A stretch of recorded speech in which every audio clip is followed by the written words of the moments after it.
Bonjour et bienvenue dans Capsule d'Ella. Aujourd'hui, nous recevons un homme à plusieurs casquettes.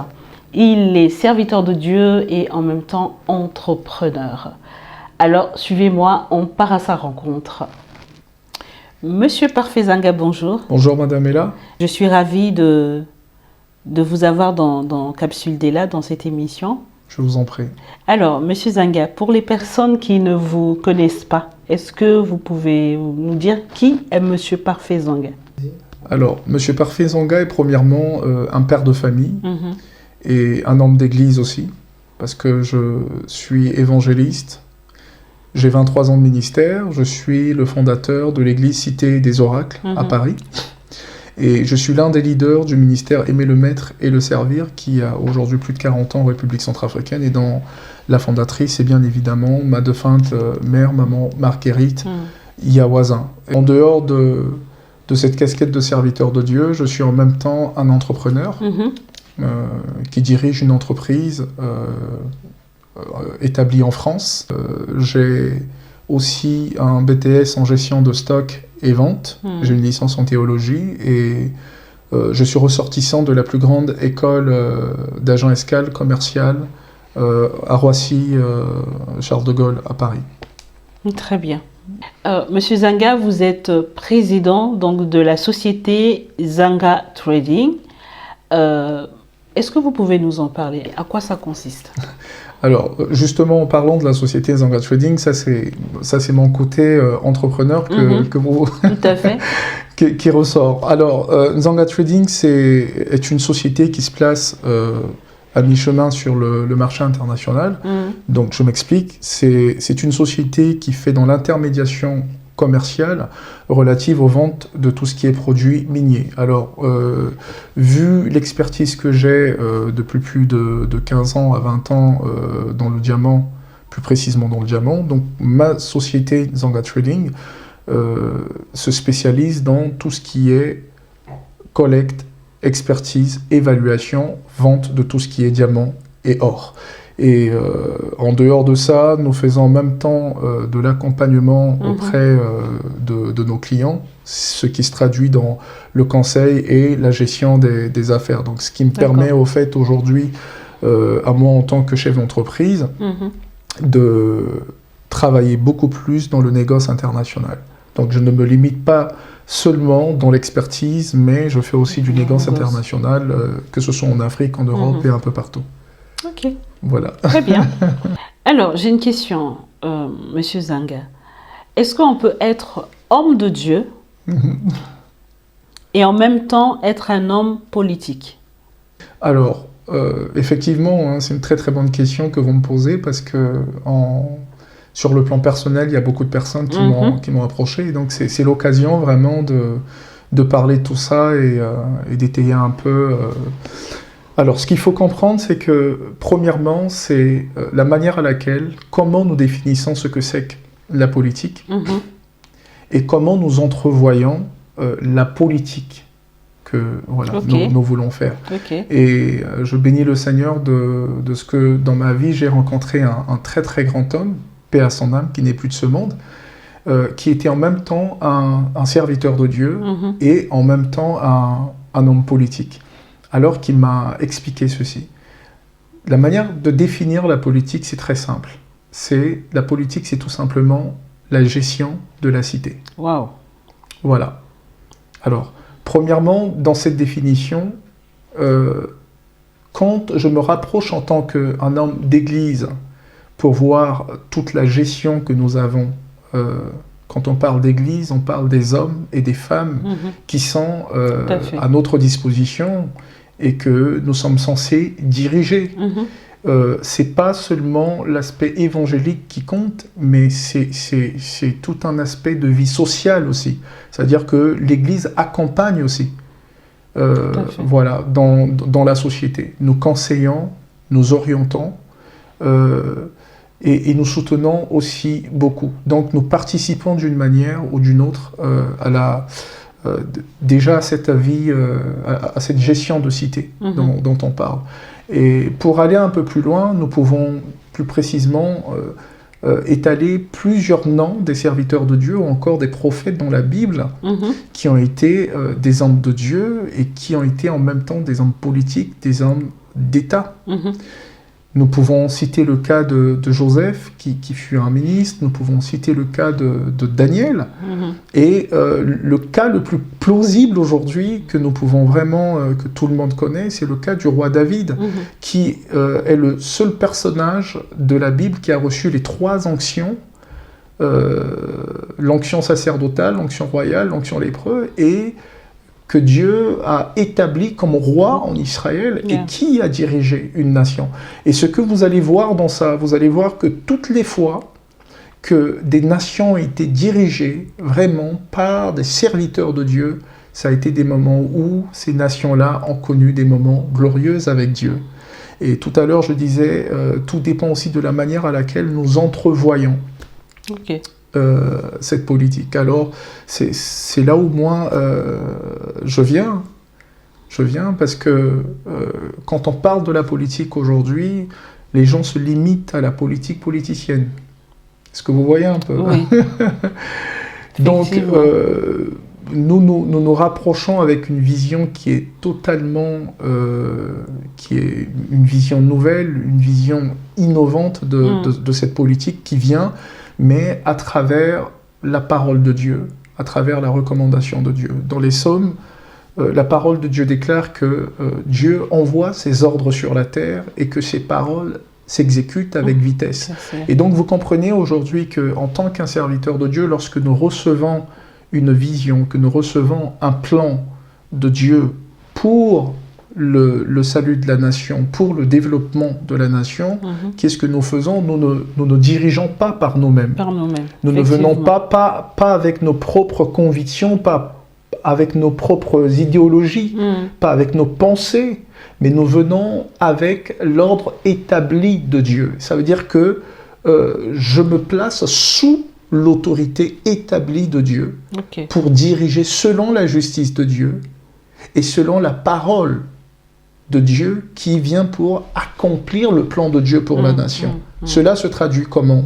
D'une manière très simple, c'est le plan, la vision, le programme que Dieu peut me donner aujourd'hui ou donner à quelconque personne aujourd'hui, un serviteur de Dieu, pour emmener et présenter au niveau de la société, au niveau du peuple, pour que les gens voient quel est le programme qui est là et qu'est-ce que Dieu veut faire pour une nation. Ou même pour le peuple. Tout à fait.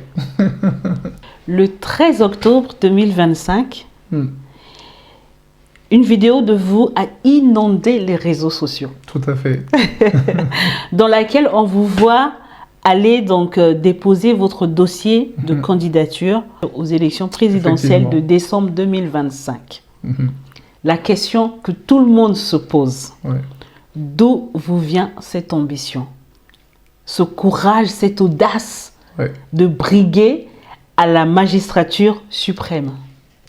Alors, s'il faut revenir à la base pour comprendre effectivement cette motivation-là, c'est sur 3 choses. Premièrement, Dieu.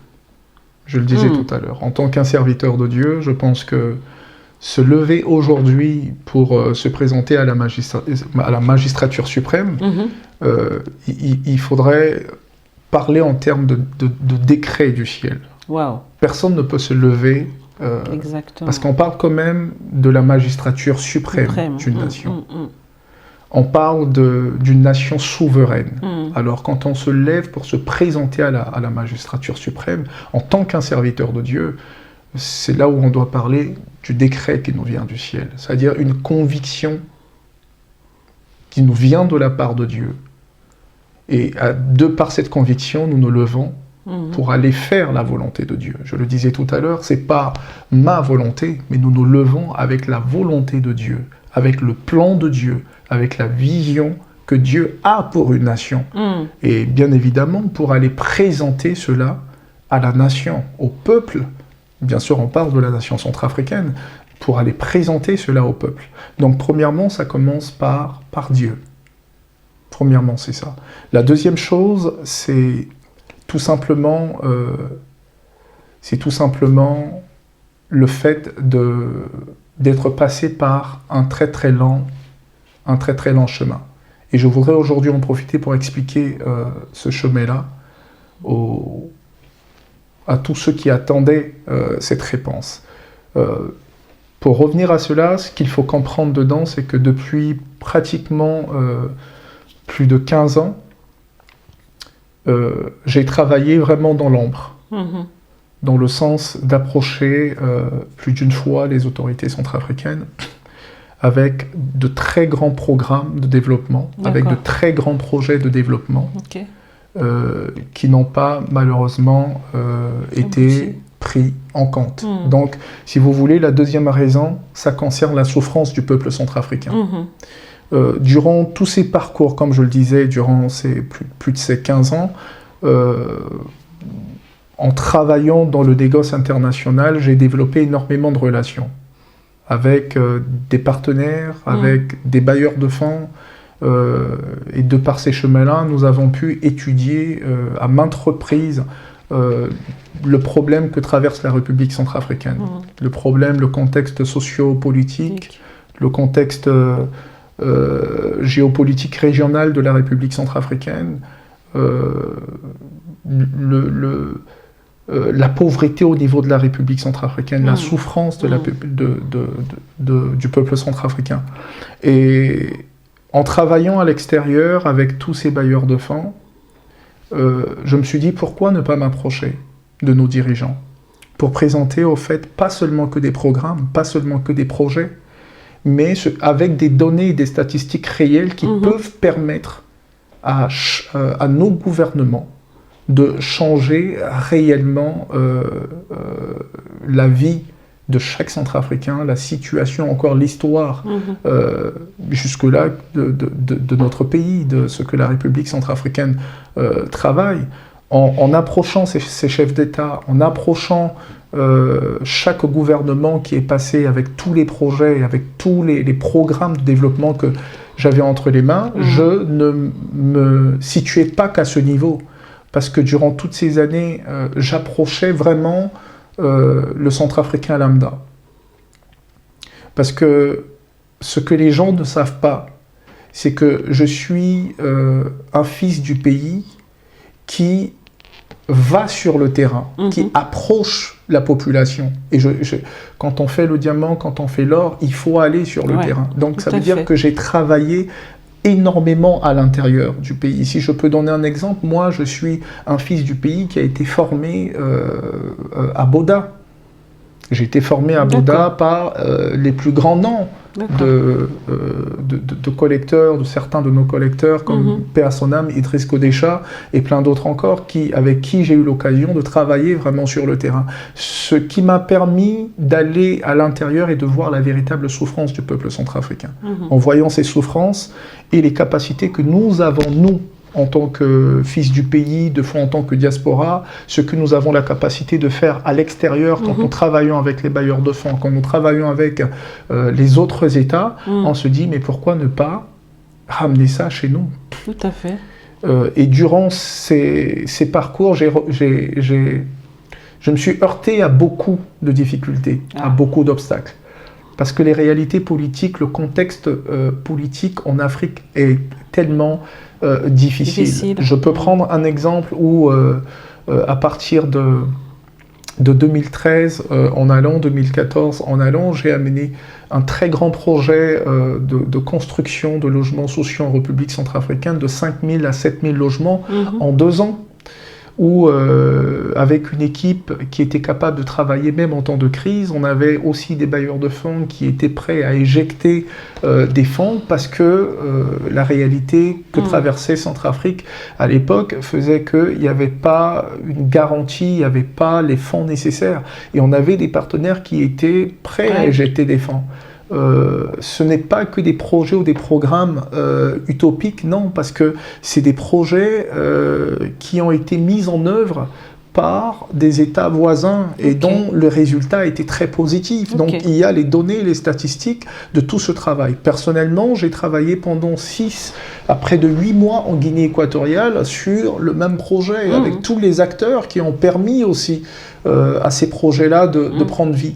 Et donc en ramenant ce projet dans notre pays, comme je le disais tout à l'heure, nous sommes fils du pays, pourquoi ne pas permettre aussi à notre pays d'aller de l'avant? Et malheureusement, il y a des réalités qui sont là. On se heurte à des réalités. Ça peut être des difficultés au niveau étatique, au niveau ministériel, où tout est bloqué, il y a des lenteurs. Et c'est l'ensemble de toutes ces choses-là qui m'ont poussé à reviser, au fait, ma manière de travailler et de me dire mieux vaut rentrer dans le système, taper dans la fourmilière et faire de sorte qu'aujourd'hui, si par la grâce de Dieu, j'ai la possibilité d'arriver à la magistrature suprême ou encore, à partir de ce moment, entrer véritablement en contact avec le gouvernement en place, présenter ce projet-là et faire de sorte que la vie de chaque Centrafricain change, c'est une très bonne chose. Et la troisième chose dont je disais tout à l'heure, c'est un défi. C'est tout simplement un défi. Un défi pour chaque citoyen centrafricain. Quand réellement nous portons la nationalité centrafricaine, que nous sommes fils du pays, que nous avons cette racine-là en disant que nous sommes centrafricains, écoutez, quel que soit le nombre d'années que nous pouvons faire à l'étranger ou que nous faisons même dans notre pays, nous n'aurons jamais cette satisfaction-là en nous. Tout à fait. Il y aura un manque parce que nous voyons en face de nous la situation du pays qui va de mal en pire. Et c'est ce défi-là que j'ai voulu relever. C'est à partir de là que j'ai trouvé ce courage, que j'ai trouvé cette force, et en regardant vers Dieu, où je me dis, sois un pionnier. Sois un pionnier de cette génération actuelle, lève-toi et prends le devant. Montre que c'est encore possible pour cette jeunesse-là, pour cette jeune génération-là, d'apporter quelque chose, de participer aussi à une nouvelle histoire de son pays. Pour conclure, j'aimerais tout simplement ajouter quelque chose, parce que c'est l'occasion qui m'est donnée. En rentrant dans cette vie politique, quand je disais tout à l'heure que je ne donnais pas pour faire la politique à la politicienne, il y a quelque chose qu'il faut comprendre. Nous sommes la jeunesse, nous représentons la jeunesse aujourd'hui. Et ce que je voudrais faire comprendre, c'est que c'est la position de cette jeunesse-là aujourd'hui. Voyez-vous, la politique que j'amène, la vision de la politique que j'amène, ce n'est pas pour venir combattre les anciens. Ce n'est pas pour venir critiquer ou apporter de l'amalgame. Non. Aujourd'hui, nous venons en tant que jeunesse parce que nous avons vu tout simplement que le pan qui reliait les anciens, c'est-à-dire l'ancienneté, et la jeune génération aujourd'hui est brisée. Et ça depuis des décennies. On ne parvient pas à l'ancienneté. Il n'y a plus le transfert de connaissances, plus le transfert de savoir, et aucun relais n'est préparé pour que la jeunesse d'aujourd'hui puisse prendre la relève. Alors en sortant, je viens me placer comme à la brèche pour réparer le pan qui est cassé entre les anciens et nous.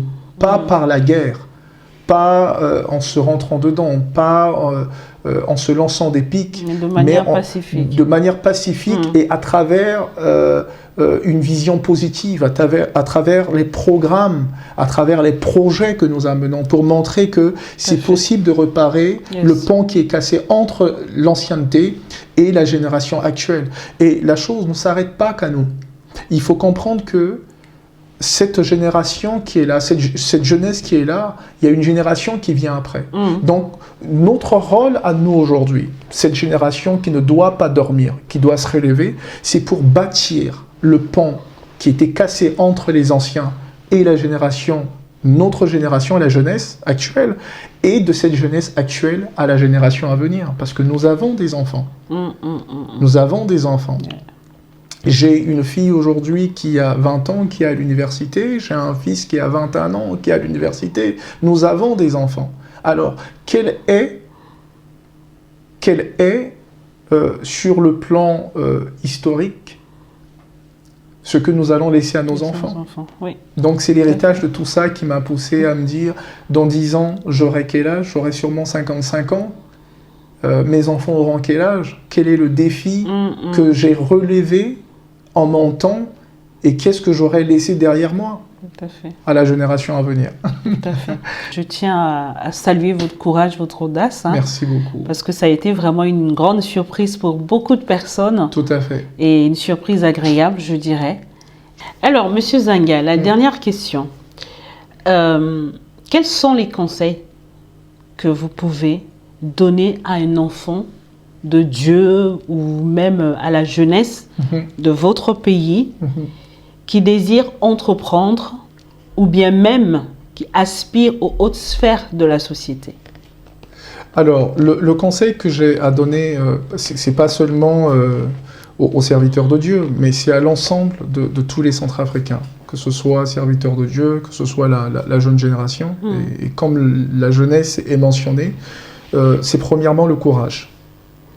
C'est premièrement le courage. Vous savez, il y a parmi la diaspora, et encore parmi des Centrafricains qui sont encore au pays un peu partout, que j'ai pu rencontrer, il y a des hommes et des femmes capables, mais qui manquent de courage.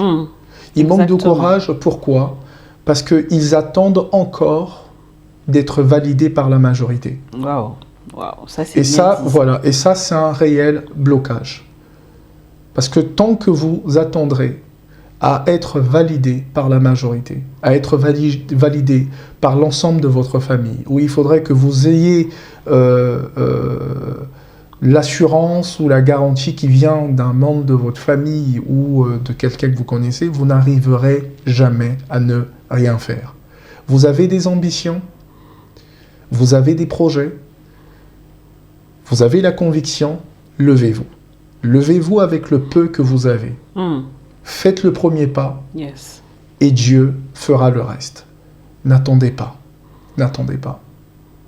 C'est le seul conseil, je pense, qui est vraiment important pour permettre à tout le monde de se lever. Nous avons une République centrafricaine qui est merveilleuse et la plus grande richesse, ce sont les hommes et les femmes de ce pays. Alors je voudrais tout simplement que chaque Centrafricain croit en lui et que chaque personne se lève pour bâtir. Chers amis, nous sommes donc à la fin de notre émission. Je vous donne rendez-vous donc pour une prochaine capsule. Je vous dis à très bientôt. Bye bye.